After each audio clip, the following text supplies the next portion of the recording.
अस्सलाम वालेकुम। I am Tanzila Khanam and this is psychology basics intermediate lecture of psychology.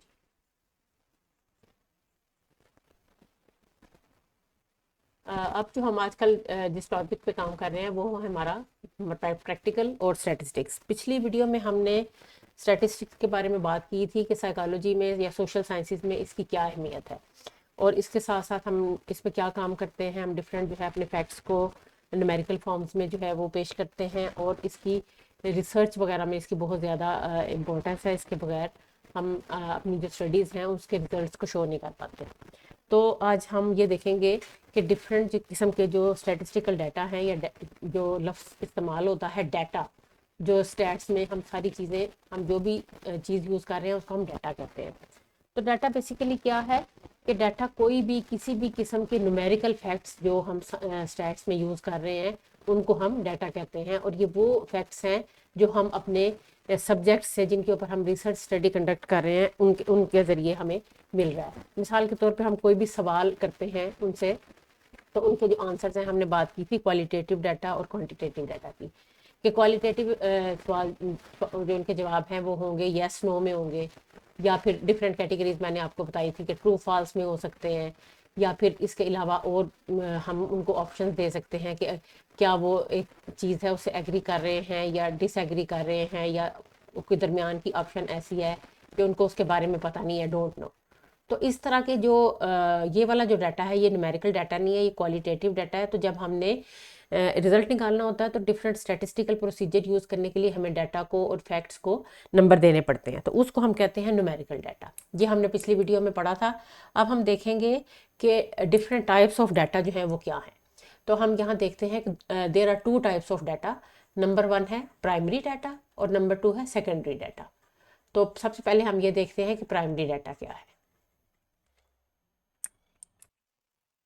Primary data वो data होता है जो कि हम ओरिजिनली किसी से हमने जो कलेक्ट किया है और अभी हमारे पास वो रॉ फॉर्म में है। हमने किसी भी सर्टेन पर्पस के लिए कोई भी डाटा कलेक्ट किया है, और लेकिन वो अभी हमारे पास रॉ फॉर्म में है, उसको अभी हमने जो है वो अरेंज नहीं किया या किसी किस्म की उसको हमने कोई फॉर्म नहीं दी।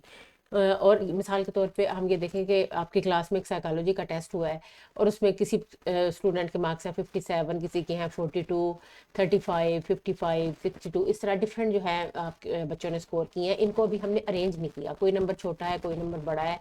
जिस तरह से बच्चों ने मुझे टेस्ट दिए उस तरह से मैंने उनके नंबर जो हैं वो एक लिस्ट बना के रख ली है। तो ये एक अनअरेंज्ड या अनग्रुप डाटा है, इसको हम कहेंगे कि ये हमारा प्राइमरी या रॉ डाटा है।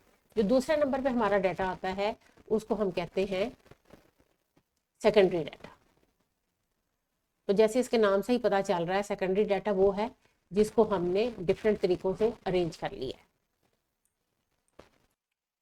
है। अरेंज्ड और ऑर्गेनाइज्ड होता है सेकेंडरी डाटा, और उसके साथ साथ ये है कि जो है प्राइमरी डाटा है वो है जो रिसर्चर ने फर्स्ट हैंड जो है वो कलेक्ट किया। जैसे मिसाल के तौर पर साइकोलॉजी का टेस्ट मैंने लिया है, मेरे बच्चों का जो स्कोर्स हैं वो एक प्राइमरी डाटा है, रॉ फॉर्म में है, लेकिन मैंने खुद लिया है। ओरिजिनल जो स्टडी है वो मेरी है, तो इसका मतलब है कि वो प्राइमरी डाटा है। वही डाटा अगर मैं साइकोलॉजी की किसी और टीचर को देती हूँ या मैं प्रिंसिपल ऑफिस तक पहुंचा देती हूँ और आगे से उसको कोई और यूज़ करता है अरेंज करके, तो वो सेकेंडरी डाटा हो जाएगा। यानी दो चीज़ें आ गई, एक तो primary data first hand information है और रॉ फॉर्म में है। सेकेंडरी डाटा जो है वो ऑर्गेनाइज्ड है, अरेंज है, प्रोसेस किया हुआ है, और कोई और मेरे अलावा कोई और या जो रिसर्चर है उसके अलावा कोई और उसको यूज़ कर रहा है, तो उसको हम सेकेंडरी डाटा कहेंगे। तो ये डाटा जो है ये दो तरह के ऑर्डर्स में जो है वो अरेंज किया जा सकता है। नंबर वन है असेंडिंग आर्डर और एक है डिसेंडिंग आर्डर। ये वो चीज़ें हैं जो आपने मैथ में पहले पढ़ी होंगी, क्योंकि ये बहुत सिंपल चीज़ें हैं। असेंडिंग आर्डर वो होता है कि जिसमें जो हमारा जो सबसे छोटा नंबर होता है वो पहले आता है। जो स्मॉलेस्ट नंबर है वहाँ से ये स्टार्ट होता है, smallest number in the beginning. अभी हम जो हमने ऊपर अपना डाटा लिया है, जो स्कोर्स लिए हैं, उनको हम अरेंज करके देखेंगे। ठीक है, बिगनिंग में आ जाएगा सबसे जो स्मॉल नंबर है, और ये सीरीज जो है वो जारी रहेगी, और सबसे जब तक बिगेस्ट नंबर नहीं आ जाता। मिसाल के तौर पे अगर हम ऊपर वाला अपना डाटा देखें तो उसमें हमारा जो स्मॉलेस्ट नंबर है वो है 35। ये देखें, ये 35 हमारा स्मॉलेस्ट नंबर है, इसको हम लेके जाते हैं। सबसे पहले हमारा यहाँ पे आएगा 35, उसके बाद आएगा हमारा 41, फिर हमारा आएगा 45, और इसी तरह हमारे आगे जो हमारा बिगेस्ट नंबर है वो है 70। ये आप खुद इसको फिल करें। ये देखिए ये अरेंज कर दिया मैंने। अब उसके बाद हमारा जो दूसरे नंबर पे आता है वो है डिसेंडिंग ऑर्डर।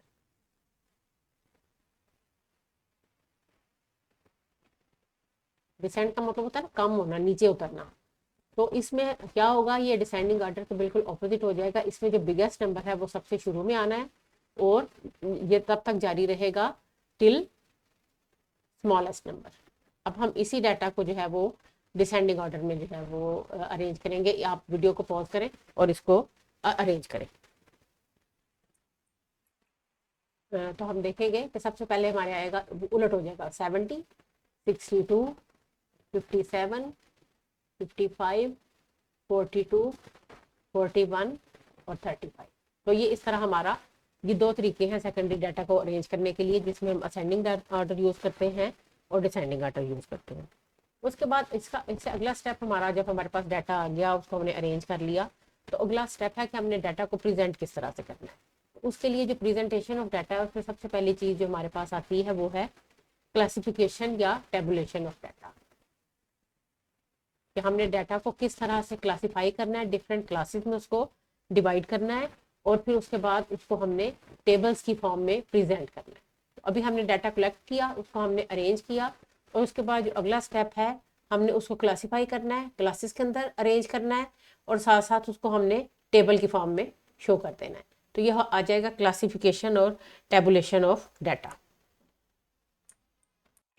स्टैटिस्टिकल डाटा को जब हम कलेक्ट करते हैं, तो उसके बाद उसी को प्रेजेंट करने के लिए हम जो प्रोसीजर यूज़ करते हैं, क्लासिफिकेशन और टेबुलेशन कहलाता है। क्लासिफिकेशन क्या है? The process of arranging data into categories और classes according to some common characteristic. के डाटा के अंदर कुछ कॉमन कैरेक्टरिस्टिक हैं, उसकी बेस पे उनको डिफरेंट क्लासेस और डिफरेंट कैटेगरीज में, यानी एक तरह की जो कैरेक्टरिस्टिक हैं उसको एक क्लास में या एक कैटेगरी में जमा कर दिया जाता है, तो उसको हम कहते हैं क्लासिफिकेशन। जो दूसरा प्रोसेस है जिसके ज़रिए हम स्टैटिस्टिकल डाटा को प्रेजेंट करते हैं वो है टेबुलेशन। टेबुलेशन जैसे नाम से ही पता चल रहा है कि टेबल बनाना, यानी एक ऐसा प्रोसेस जिसमें हम डाटा को रोज़ में और कॉलम्स में जो है वो टेबल की सूरत में प्रेजेंट करते हैं, तो उसको हम कहते हैं it is a form of tabulation. तो ये टेबुलेशन जो है बिल्कुल सिंपल भी हो सकती है और कॉम्प्लेक्स भी हो सकती है। अब हम ये देखते हैं कि क्लासिफिकेशन के प्रोसेस में हमने कौन कौन से स्टेप्स जो हैं उनको फॉलो करना है। क्लासिफिकेशन जब हम डाटा की करते हैं, तो उसमें सबसे पहली चीज़ जो हमने देखनी होती है, उसमें ये देखना होता है कि नंबर ऑफ़ क्लासेस कितनी होगी, यानी कितने ग्रुप्स या कितनी कैटेगरीज बनेंगी जिनकी सूरत में हम डाटा को प्रेजेंट करेंगे या शो करेंगे। और ये इस चीज़ को डिटरमिन किया जाता है डाटा के साइज़ के अकॉर्डिंग। अगर तो डाटा जो है वो उसका साइज़ जो है वो छोटा है, मार्क्स इतने ज़्यादा नहीं है या स्कोर्स इतने ज़्यादा नहीं है, जैसे अभी हमने ऊपर देखा, वो तो बहुत ही छोटा सा डाटा था जो मैंने आपको साइकोलॉजी के स्कोर्स का बताया, सिर्फ आपको समझाने के लिए। आमतौर पे इतना स्मॉल डाटा नहीं इस्तेमाल किया जाता। तो जो है, अगर डाटा हमारे पास छोटा है तो उसके लिए हम मिनिमम क्लासेस जो है वो यूज़ करते हैं। आम तौर पे इसके लिए जो यूज़ की जाती हैं क्लासेस 5 से 8 के दरमियान, यानी 5 to 8 क्लासेस जो इनफ होती हैं स्मॉल डाटा के लिए। लेकिन अगर डाटा बहुत लंबा है, मिसाल के तौर पे बहुत बड़ा है, कोई 5,000 10,000 लोगों का आपने डाटा लिया, उनके ऊपर रिसर्च किया और उनसे इंफॉर्मेशन इकट्ठी की है, तो उस डाटा को फिर हमें क्लासीफाई करने के लिए या ग्रुप्स में डिवाइड करने के लिए ज़्यादा क्लासेस की ज़रूरत होती है।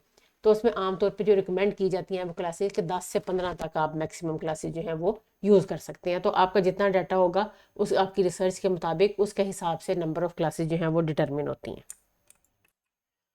दूसरा जो स्टेप है वो क्लास लिमिट्स या क्लास बाउंड्रीज को सेट करना है। जो भी ग्रुप या कोई भी क्लास या कोई भी कैटेगरी जब हम शो कर रहे होते हैं, तो उसको हम दो नंबर्स के साथ शो कर रहे होते हैं। मिसाल के तौर पर अगर हम हमारी एक क्लास है 51 to 55, और एक और हमारी क्लास है इससे आगे 56 to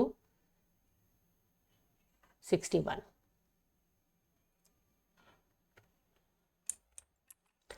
यहाँ पे 60 आएगा। ये मैं अभी आपको बताती हूँ किस तरह से। अच्छा, ये हमारे पास दो नंबर हैं, ये हमारे पास दो क्लासेस हैं। एक हमारी ये वाली क्लास है, ये एक क्लास है, ये हमारी दूसरी क्लास है। ठीक है, इसको समझने की ज़रूरत है आपके। ये जो हर क्लास जो है उसके 2 नंबर होते हैं। ये जो हमारा जो छोटा नंबर है उसको हम कहेंगे lower limit, lower limit of this class, यानी ये वाली जो क्लास है इसकी लोअर लिमिट, और ये जो इधर वाला नंबर है ये होगी upper limit of this class. बिल्कुल इसी तरह हर क्लास की लोअर लिमिट होगी, जिसको मैं डिनोट करूँगी एल से, और अपर लिमिट होगी UL।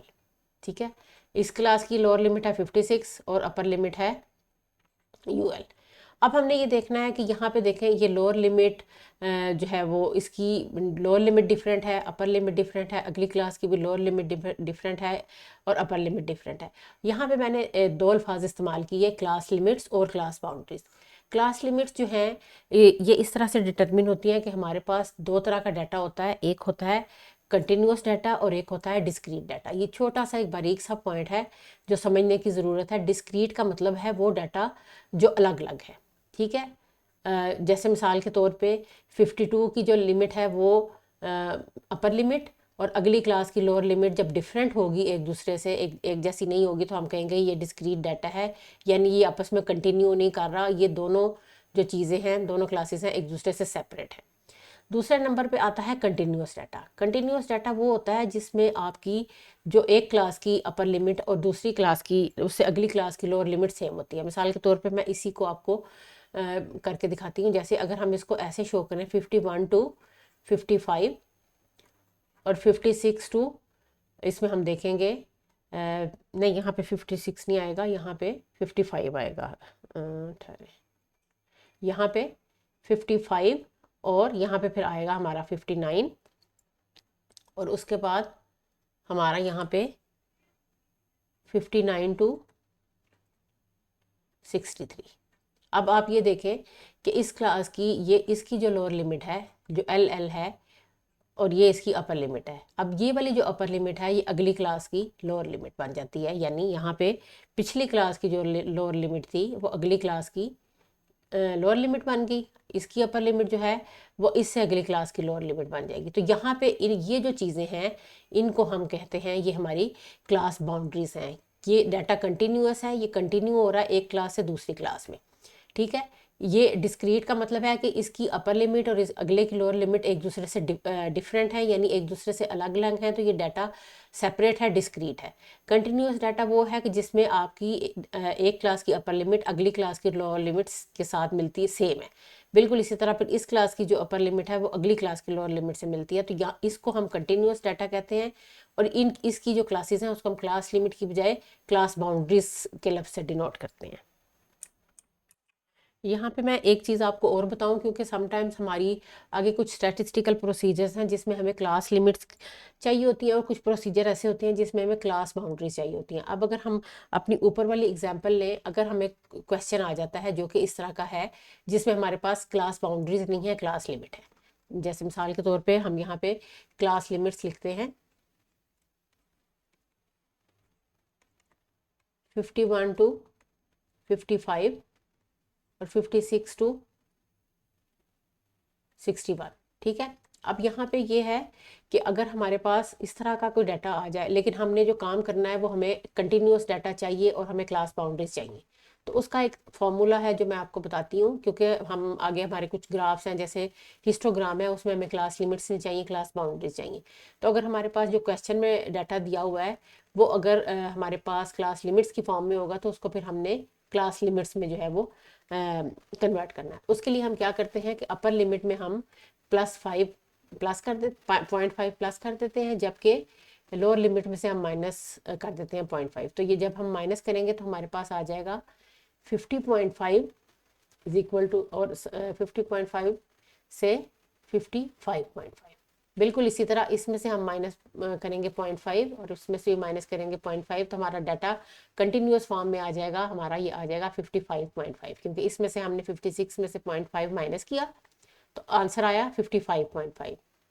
इसमें से हमने 61 में से 0.5 माइनस किया तो आगे हमारा आ गया 59.5। तो ऑटोमेटिकली हमारा डाटा जो है वो कंटिन्यूस हो गया। ये देखें इसकी जो अपर लिमिट है अगली क्लास की लोअर लिमिट के साथ सेम हो गई है।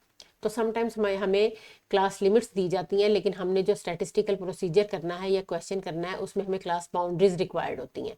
तो उसमें परेशानी नहीं होना, उसमें ये वाला फार्मूला यूज़ करना है कि जो लोअर लिमिट है उसमें से आपने जो है 0.5 माइनस करना है, जो अपर लिमिट है उसमें आपने 0.5 प्लस कर देना है।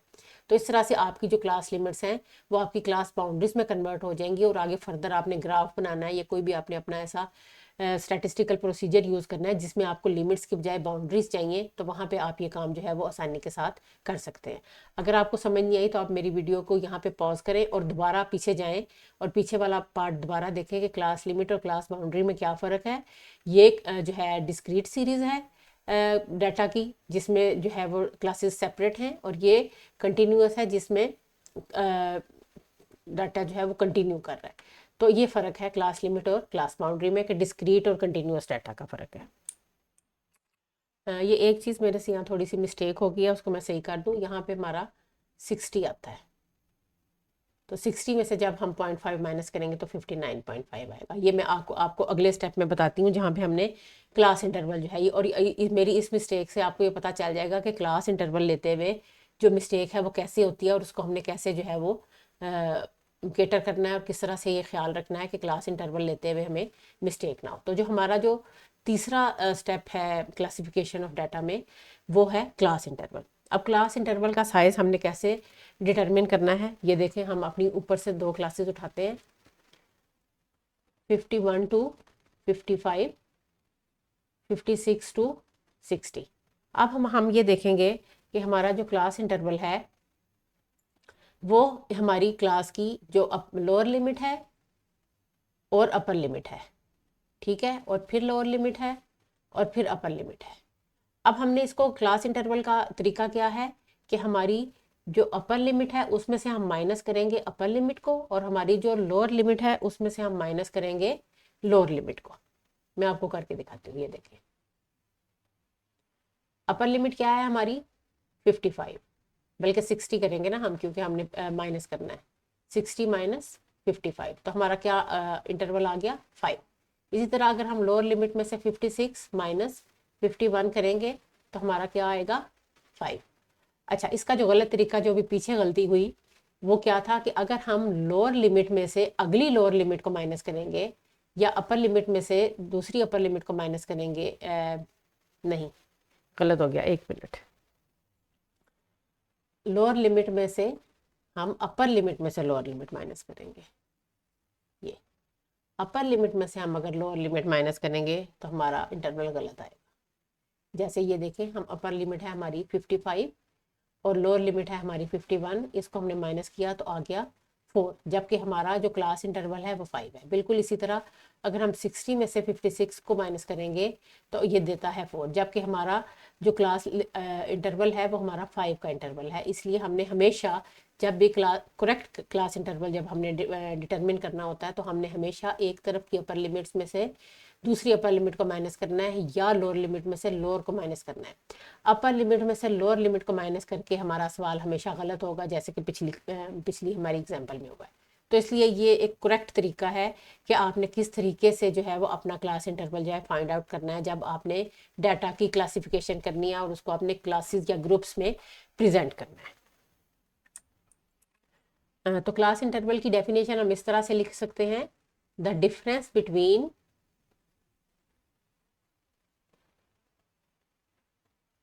Any two lower limits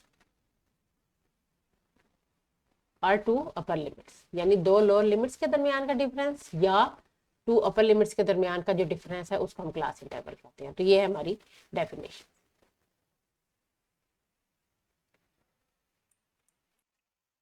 fourth step जो हमारी क्लासिफिकेशन ऑफ डाटा में आता है वो है to determine the frequency. Frequency का मतलब है कि एक जो कोई भी डाटा पॉइंट है उसका नंबर ऑफ अक्रेंस क्या है। किसी भी डाटा में एक जो पॉइंट है या एक स्कोर है वो कितनी दफ़ा अकर कर रहा है।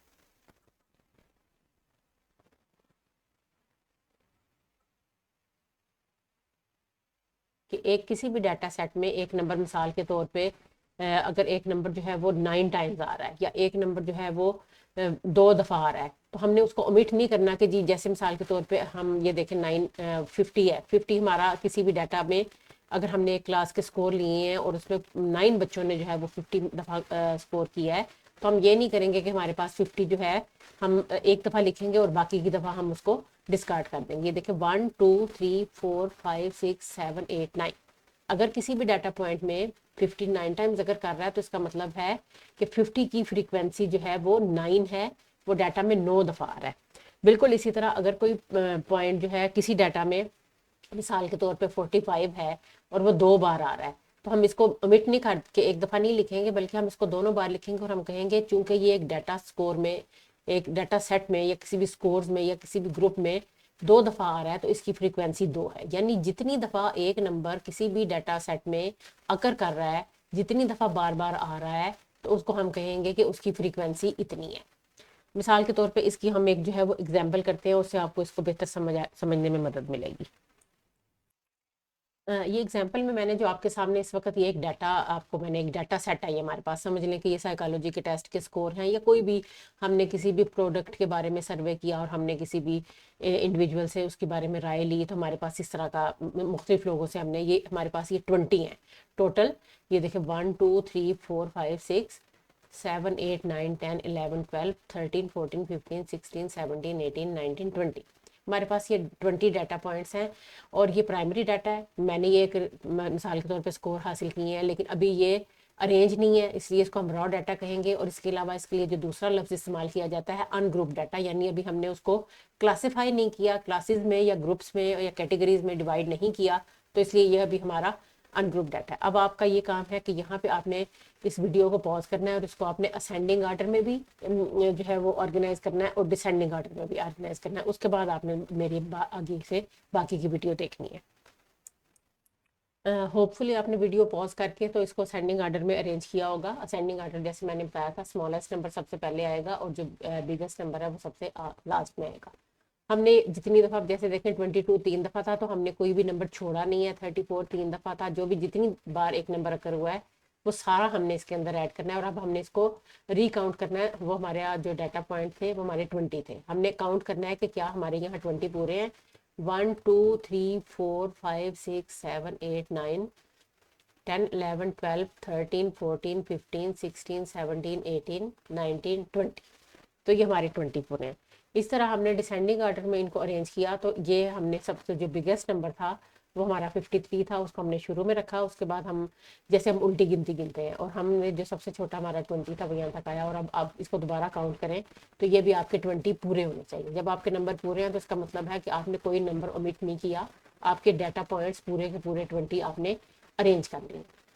अब जब हमारा ये डाटा अरेंज हो गया तो इससे अगला स्टेप्स है हमारा क्लासेस बनाने का। अब हम अपना जो हमारा ऊपर डाटा था उसके हम क्लासेस बनाएंगे। तो हमने ये देखें, ये हमारे पास एक दफ़ा मैं आपको दोबारा बता दूं, ये 20 to 29 की एक क्लास मैंने ली है। इसमें ये जो 20 है ये इसकी लोअर लिमिट है और 29 है इसकी अपर लिमिट है। इसके साथ हम देखेंगे कि हमारा जो क्लास इंटरवल है वो हमने कैसे देखना है। क्लास इंटरवल हमारा क्या था कि lower limit minus lower limit, तो क्या आएगा हमारा 30 माइनस 20 इज इक्वल टू 1। या हम लेंगे अगर upper limit minus upper limit, तो हमारा क्या आएगा 39 माइनस 29, तो ये आ गया हमारा 10। तो दोनों जगह पे हमारा इसका मतलब है हमारा जो क्लास इंटरवल है वो भी बिल्कुल ठीक है, यानी हमारी जो कैटेगरीज हैं वो बिल्कुल ठीक बनी है। तो यहाँ मैंने हमारे पास चूंकि छोटा सा डाटा था तो आपको समझाने के लिए मैंने इसकी सिर्फ 4 क्लासें बनाई हैं। अब हम ये देखेंगे कि हमने इसके अंदर फ्रीक्वेंसी किस तरीके से पुट करनी है। हम असेंडिंग आर्डर वाले पे आते हैं, क्योंकि ये क्लासेस मैंने असेंडिंग आर्डर वाले से बनाई है। हमारी पहली क्लास है 20 to 29 और हमने ये देखना है कि हमारा 20 to 29 जो हमारी क्लास है उसमें कितने नंबर्स फॉल करते हैं। 1 2 3 4 5 6 7 8 9, यानी हमारे 20 से लेके 29 तक जो क्लास है उसमें हमारे कितने टोटल स्कोर्स हैं, वो हैं 9। ठीक है, अब हम ये देखेंगे हमारी अगली क्लास है 30 to 39, तो उसमें कितने नंबर जो हैं वो फॉल कर रहे हैं। इसमें हम कलर कोई और ले लेते हैं। ये देखें 1 2 3 4 5 6 30 में हमारे नंबर आ रहे हैं, 30 वाली लाइन में 30 to 39 वाली जो क्लास है उसमें हमारे आ रहे हैं 6। ठीक है, अब हमारी अगली क्लास है 40 to 49। अब आप देखें कि इसमें 40 वाले नंबर कितने हैं। यहाँ पे 40 वाला कोई एक भी नंबर नहीं है, तो 40 वाले नंबर की जगह पे हम लिखेंगे कि इस क्लास में हमारी ज़ीरो फ्रीक्वेंसी है, यानी कोई एक भी स्टूडेंट या एक भी नंबर जो है वो यहाँ पे फॉल नहीं कर रहा। किसी स्टूडेंट के नंबर जो है वो 40 और 49 की दरमियान में नहीं आए, ना किसी के 41 है, ना 42 है, ना 43 है, 49 तक किसी के नंबर नहीं। अगली क्लास हमारे पास जो हमारी लास्ट क्लास है इस डाटा की वो है 50 to 59। अब हम ये देखेंगे कि 50 to 59 में हमारे पास कितने स्कोर्स हैं। 1 2 3 4 5। यहाँ पे हम लिखेंगे 5। अब हमारे पास जितना हमारा डाटा था वो सारा इस फ्रीक्वेंसी की सूरत में हमारे पास आ चुका है। बिल्कुल आप ये देखें कि जैसे मैंने शुरू में बात की थी कि डाटा कितना लंबा चौड़ा डाटा होता है, और जब वो स्क्वीज हो जाता है स्टैट्स की मदद से तो वो खुद छोटा सा लगने लग जाता है। अब ये देखें यहाँ पे ये डाटा कितना बड़ा लग रहा है, लेकिन यहाँ पे ये बिल्कुल स्लीक से क्लासिफिकेशन की सूरत में आ चुका है। अब इसको चेक करने का तरीका हमारा ये है कि हमने इस फ्रीक्वेंसी को आपस में प्लस करना है। 9 + 6 = 15, 15 + 5 = 20। तो हमारा जो टोटल है यहाँ पे हमारे पास जो टोटल डाटा पॉइंट्स थे वो 20 थे। तो इसका मतलब है कि हमने कोई फ्रीक्वेंसी या कोई नंबर मिस नहीं किया। यहाँ से हमारा जो है वो क्रॉस चेक हो रहा है कि हमारी जो क्लासिफिकेशन है हमारे डाटा की वो बिल्कुल ठीक है। तो ये था हमारा आज का टॉपिक के डाटा क्या होता है, सेकेंडरी डाटा, प्राइमरी डाटा, और उसको हमने किस तरह से, जो जब वो रॉ फॉर्म में होता है तो उसको हम प्राइमरी डाटा कहते हैं, फिर हम उसको अनग्रुप डाटा कहते हैं, फिर जब हम उसको अरेंज कर लेते हैं तो फिर हम उसको ग्रुप डाटा कहते हैं। ठीक है, यहाँ पे हमने जब उसको अरेंज करके इस फॉर्म में ले आए तो ये अब हमारा क्या बन गया, इसको हम कहेंगे ये सारा हमारा ग्रुप डाटा है, जिसमें हमने क्लासेस बनाई, जिसमें हमने उसको अरेंज किया, जिसमें हमने उसकी फ्रीक्वेंसी बनाई। ठीक है, तो ये सारे का सारा अब ये ग्रुप डाटा की फॉर्म में आ गया, और मैक्सिमम जो प्रोसीजर हैं वो हम ग्रुप डाटा की बेस पे जो है वो परफॉर्म कर रहे होते हैं। तो इसको आप 2-3 दफ़ा देखेंगे तो आपको इसकी समझ आ जाएगी। बीच में रोक रोक के पॉज कर करके देखें, और जो काम मैंने करवाया है उसको आप खुद से करें, 2-3 बार करें, क्योंकि आपका ये प्रैक्टिकल वर्क है। आप स्टैट्स का एक सवाल लाजमी आता है प्रैक्टिकल में 10 नंबर का। प्रैक्टिकल के मार्क्स मेरे हिसाब से मुफ्त हैं, क्योंकि जब आपने उसकी प्रैक्टिस कर ली तो आपके लिए ये बहुत ही आसान हो जाता है। अगली वीडियो में हम देखेंगे कि फ्रीक्वेंसी डिस्ट्रीब्यूशन टेबल की फॉर्म में हम डाटा को किस तरह प्रेजेंट करते हैं। उस वक्त तक के लिए आप जो है वो इसको अच्छे से देखें, समझें, और फिर जो है अगली वीडियो में मुलाकात होगी इंशाल्लाह। टिल देन, अल्लाह हाफिज़।